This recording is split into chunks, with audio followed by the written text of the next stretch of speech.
ತಮಿಳುನಾಡಿನ ಕರಾವಳಿಗೂ ಅಪ್ಪಳಿಸಿದ ಫೆಂಗಲ್ ಚಂಡಮಾರುತ, ಕರುನಾಡಿನ ಜನರಿಗೂ ಎದುರಾಯಿತು ಸಂಕಟ.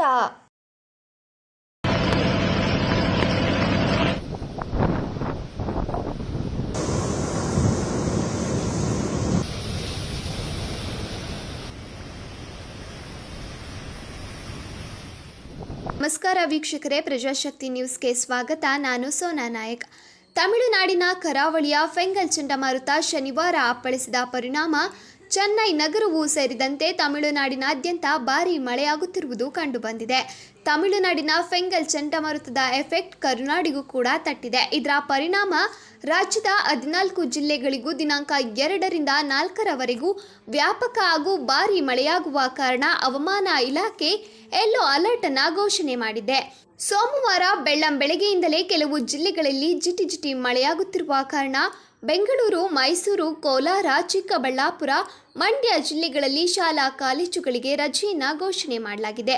ಹವಾಮಾನ ಇಲಾಖೆ ದಕ್ಷಿಣ ಒಳನಾಡಿನ 7 ಜಿಲ್ಲೆಗಳಿಗೆ ಚಿಕ್ಕಮಗಳೂರು, ಹಾಸನ, ಕೊಡಗು, ಮಂಡ್ಯ, ಮೈಸೂರು, ಶಿವಮೊಗ್ಗ, ಚಾಮರಾಜನಗರ ಜಿಲ್ಲೆಗಳಿಗೆ ಆರೆಂಜ್ ಅಲರ್ಟ್ ಅನ್ನು ಘೋಷಣೆ ಮಾಡಿದೆ. ಇದೇ ಭಾಗದ ಬೆಂಗಳೂರು ಗ್ರಾಮಾಂತರ, ಬೆಂಗಳೂರು ನಗರ, ಕೋಲಾರ, ರಾಮನಗರ ಮತ್ತು ಕರಾವಳಿ ಜಿಲ್ಲೆಗಳಾದ ದಕ್ಷಿಣ ಕನ್ನಡ, ಉಡುಪಿ ಜಿಲ್ಲೆಗಳಿಗೆ ಯೆಲ್ಲೋ ಅಲರ್ಟ್ ಅನ್ನು ಘೋಷಣೆ ಮಾಡಿದೆ ಎಂದು ಹವಾಮಾನ ಇಲಾಖೆ ತಿಳಿಸಿದೆ. ತಮಿಳುನಾಡು ಮತ್ತು ಪುದುಚೇರಿಯ ಕರಾವಳಿಯಲ್ಲಿ ಸೈಕ್ಲೋನಿಕ್ ಚಂಡಮಾರುತ ಫೆಂಗಲ್ ಪ್ರಭಾವ ಸ್ಥಿರವಾಗಿದೆ. ಮುಂದಿನ 2-3 ದಿನಗಳಲ್ಲಿ ಪಶ್ಚಿಮಾಭಿಮುಖವಾಗಿ ಚಲಿಸಿ ಕ್ರಮೇಣ ದುರ್ಬಲಗೊಳ್ಳುವ ಸಾಧ್ಯತೆ ಇದೆ. ಫೆಂಗಲ್ ಚಂಡಮಾರುತ ನೈಋತ್ಯ ಬಂಗಾಳ ಕೊಲ್ಲಿಯಲ್ಲಿ ಪಶ್ಚಿಮ ಮತ್ತು ವಾಯುವ್ಯ ದಿಕ್ಕಿನಲ್ಲಿ ಚಲಿಸುತ್ತಿದ್ದು, ತಮಿಳುನಾಡು, ಪುದುಚೇರಿ ಕರಾವಳಿಯಲ್ಲಿ ಕಾರೈಕಲ್ ಮತ್ತು ಮಹಾಬಲಿಪುರಂ ನಡುವೆ ಅಪ್ಪಳಿಸಲಿದೆ. ಈ ಸಂದರ್ಭದಲ್ಲಿ ಗಂಟೆಗೆ 90 ಕಿಲೋಮೀಟರ್ ವೇಗದಲ್ಲಿ ಗಾಳಿ ಬೀಸುವ ಸಾಧ್ಯತೆ ಇದೆ.